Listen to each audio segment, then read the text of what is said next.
Susan Boyle is a 47-year-old unemployed church worker, lives in a small village in Scotland, describes herself as never having married, never been kissed, lives in a small flat with her cat Pebbles, served as a volunteer at her church, a devout Christian, sang on Sundays and took care of her 91-year-old mother until she just recently died. And this week, on YouTube and on the internet, literally tens of millions of people watched and wept as Susan sang on Britain's Got Talent, which is the British version, the English version of American Idol. And when she first walked onto that stage, she seemed out of place. And you could see the jeers and the rejection and the laughing and the snickering and the eyes rolling, and the crowd was obviously contemptuous of her until she started singing. I want you to watch this video, and then I want to bring out some truths that I think have to do with God's purpose for your life. Watch this. Hello there. Hello, how you doing? I'm good, how are you? My name is Susan Boyle. I'm nearly 48, currently unemployed but still looking. And I'm going to sing for you on Britain's Got Talent today. A little nervous. Yeah, sure, no. Yeah, well, that's not surprising, but, you know, try... I've got a fighting mood, you know. At the moment, I live in Malone with my cat called Pebbles. But I've never been married. Never been kissed. Oh, shame. But it's not an advert. And have you done this for many a year? Since I was 12. Since you're 12? I've always wanted to perform in front of a large audience. I'm going to make that audience rock.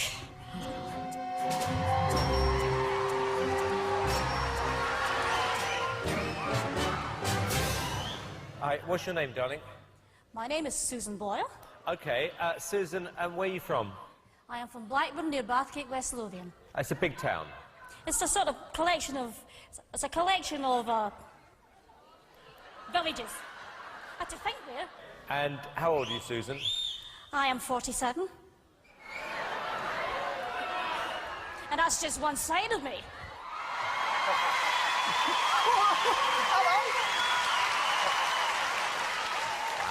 Okay, what's the dream? I'm trying to be a professional singer. And why hasn't it worked out so far, Susan?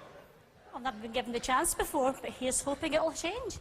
Okay, and who would you like to be as successful as? Elaine Page. Elaine something like Page. that. What are you going to sing tonight? I'm going to sing I Dreamed a Dream from the Miserables. Okay. Big song. Yeah? Yes.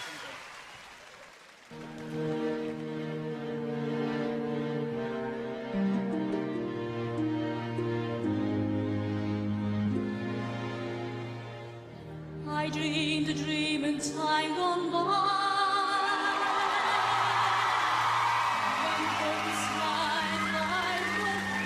You didn't expect that, did you? Did you? No. I dreamed that love would never die. I dreamed that God would be forgiving. I was young and unafraid when dreams are made and used and wasted.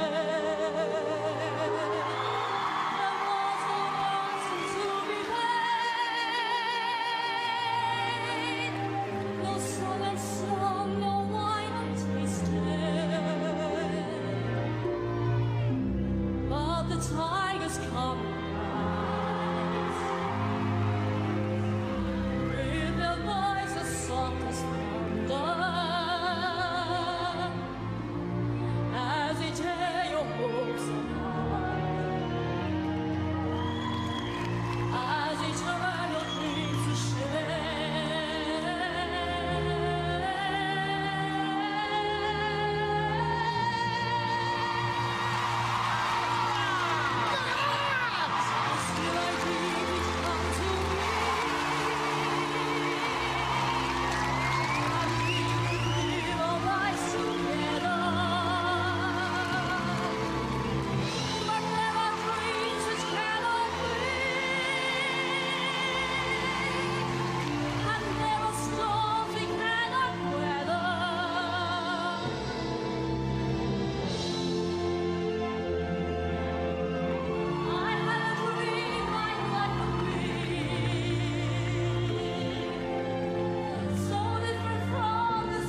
it. All right. Thank you very much, Susan. Piers. Without a doubt, that was the biggest surprise I have had in 3 years on this show. When you stood there with that cheeky grin and said, I want to be like Elaine Page, everyone was laughing at you. No one is laughing now. That was stunning. An incredible performance. Amazing. I'm reeling from shock. How about you two, but I am Can't so believe it. thrilled because I know that everybody was against you. I honestly think that we were all being very cynical, and I think that's the biggest wake-up call ever. And I just want to say that it was a complete privilege listening to that. It was brilliant. Susan, I knew the minute you walked out Oh, Simon! on that stage that we were going to hear something extraordinary, and I was right. Not a lot of touch. Susan, you are a little tiger, aren't you? Oh, I don't know about that. You I are. don't know about that. Okay, moment of truth. Piers, yes or no? the biggest yes I have ever given anybody. Amanda? Yes, definitely. Brilliant. Susan Boyle, you can go back to the village with your head held high. It's 3 yeses.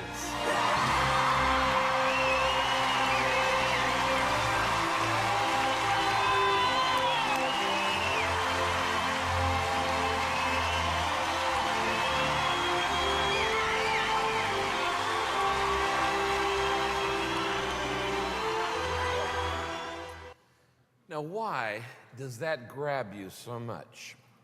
I mean, because it grabs you at a deeply gut emotional level. I've thought a lot about it because it creates a whole range of emotions. It starts when she walks on stage, you first feel sympathy, hoping, oh God, don't let her embarrass herself. And you're kind of cringing, don't let her make a fool of herself.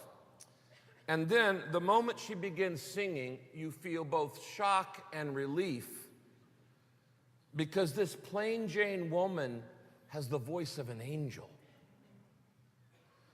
And it took exactly eight notes to get the people standing on their feet. I counted. And yeah, I mean, it even shut up Simon Cowell, you know. And the fact is, courage always moves us. And this woman, amazing woman, refused to be intimidated by the world's standards of perfection and knowing she's not the next pretty young thing, the typical American Idol. And she stands there, this woman, vulnerable, yet strong, and joyful, yet passionate in the face of all of this initial ridicule. Most of you would have wilted when you saw those jeers and the sneers and the snickers and would have probably run off stage. But she stands there, humble yet confident and unbothered and unbroken by what the world thinks of her.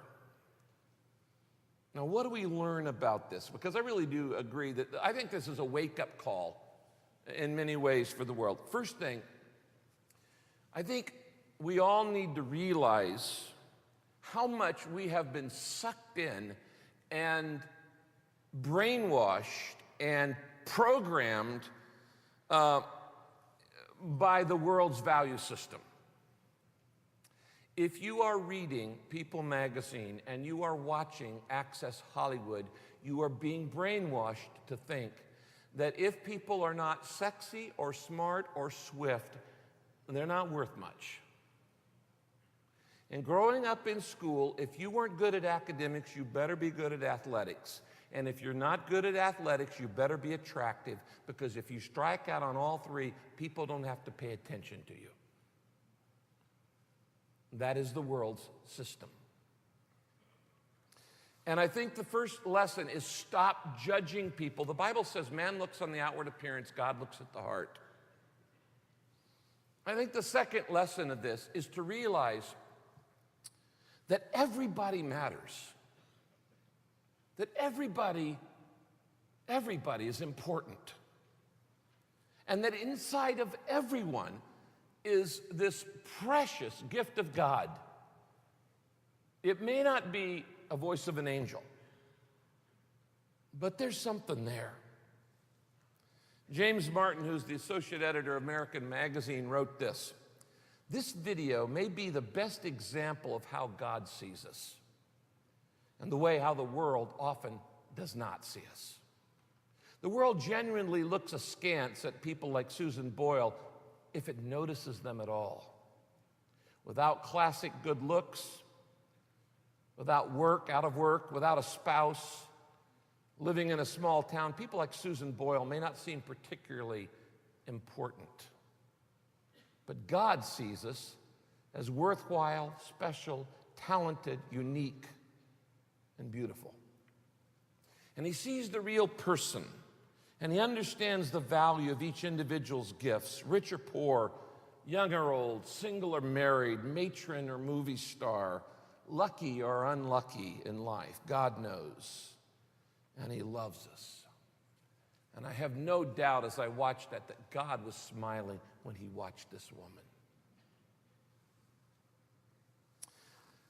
There's a third lesson that I want you to get out of this as your pastor, and that is stop living for the approval of other people. What you need to do instead is you need to use your shape for the glory of God and stop trying to be somebody you're not. Be who God made you to be. You see, what was different about Susan singing and every other typical American Idol type star is Susan was not singing in order to be liked, which every American Idol star is. She was singing to fulfill the dream that God had put in her heart. She sings every week at her church. She volunteers in ministry at her church. And because she wasn't singing for the approval of other people, her face was radiant. And the moment was transcendent. Because when you use your shape, God shows up. And there's nothing like it. It reminded me of the title of C.S. Lewis's autobiography, Surprised by Joy. And there's one other thing. Never, never, never give up hope on the dream God has put in your heart. It's part of his plan and purpose. God gave you that dream. The lyrics of that song, I Dreamed a Dream, which are from the musical Les Miserables, are one that anybody who's had any tough times in life can identify with. These are the lyrics. I dreamed a dream in time gone by when hope was high and life worth living. I dreamed that love would never die. I dreamed that God would be forgiving. Then I was young and unafraid, and dreams were made and used and wasted.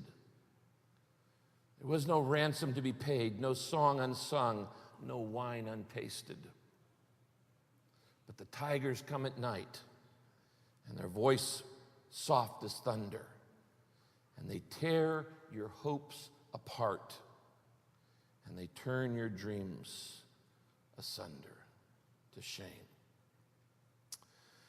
I think that in Susan's face, you can just get a glimpse of the glory, of the grace, of the joy of God that awaits us in heaven.